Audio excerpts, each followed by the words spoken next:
अब ये इसके भी आगे बढ़ेगा तो हम लोग कहां जाएंगे। और उसके अलावे जर्मनी का एक हिस्सा तो रसिया याल्टा समझौते के तहत ही ले चुका था। अब इसके बाद अमेरिका वालों का नींद खुला कि भैया इनको कैसे रोका जाए। तो रसिया क्या था कि अन्य सरकारों को भी लालच देता था कि तुम भी कब्जा कर लो, तुम भी कब्जा कर लो, लोकतंत्र की सरकार को उखाड़ फेंको। इसी बीच अमेरिका को खबर लगी कि रसिया का अगला टारगेट है तुर्की, तुर्की पे कैसे भी कम्युनिस्ट सरकार को लगाना। तो ट्रूमैन जो वहां के राष्ट्रपति थे उन्हें मार्शल प्लान लगाया। देखिए मार्शल लॉ अलग है, मार्शल प्लान अलग है। इन्होंने मार्शल प्लान लाया अप्रैल 1948 में।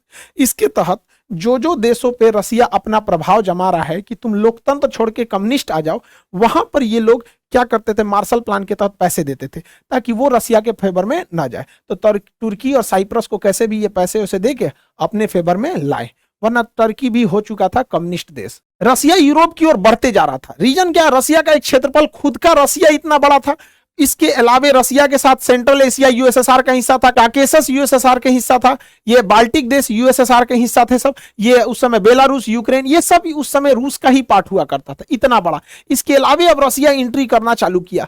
तब इन्होंने क्या किया, 4 अप्रैल 1949 को नाटो सेना का गठन किया। जिस समय गठन हुआ उस समय 12 देश थे, वर्तमान में इसमें 31 देश हो चुके हैं। नॉर्थ अटलांटिक ट्रीटी ऑर्गेनाइजेशन, इस संगठन के टोटल 14 अनुच्छेद हैं, 14 आर्टिकल हैं। 14 आर्टिकल में कहा गया है कि इसके देश कैसे कैसे काम करेंगे।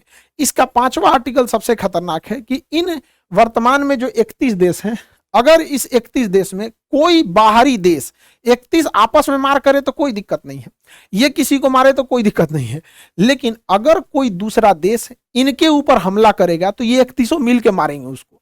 ये इसका कानून है। इसका मुख्य उद्देश्य क्या था कि रसिया को इस साइड में यूरोप की ओर से चढ़ने से बचाया जाए, वरना ये धीरे धीरे रसिया इधर आ गया था। तो अब आपको तो समझ में आ रहा होगा ना कि नाटो का निर्माण ही हुआ था रसिया के एग्रेशन को रोका जाए, वरना रसिया बहुत तेजी से एक्सपेंड कर रहा था और हर जगह कम्युनिस्ट फैलाते जा रहा था। तो नाटो का गठन 1949 में हो गया। ये एक सैन्य संगठन था। अब रसिया को चारों ओर से रोकना था।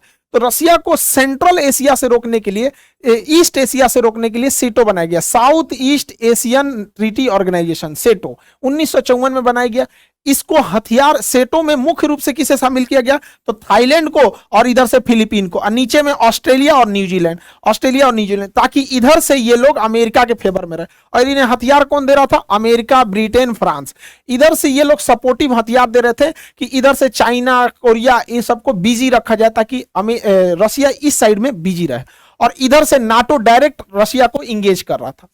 अब इन लोगों को लगा कि हम 2 ओर से रसिया चाइना को घेरते जा रहे हैं, इधर से घेर रहा है नाटो, इधर से सेटो, नाटो सेटो ना, ये हो गया सेटो साउथ ईस्ट, ये हो गया सेटो और ये हो गया नाटो। अब रसिया को थोड़ा अनबैलेंस लगने लगा कि सोच रहा दोनों खोपड़िया नोच देगा सब। तब अमेरिका शांत बैठने वाला तो है नहीं, इसने इसी बीच में ला दिया एक ठो सेटो, सेंट्रल, सीईटी से सेंट्रल ट्रीटी ऑर्गेनाइजेशन, अगले साल 1955 में सेंट्रल ट्रीटी ऑर्गेनाइजेशन। इस ऑर्गेनाइजेशन को भी हथियार दे रहा था इधर से ब्रिटेन।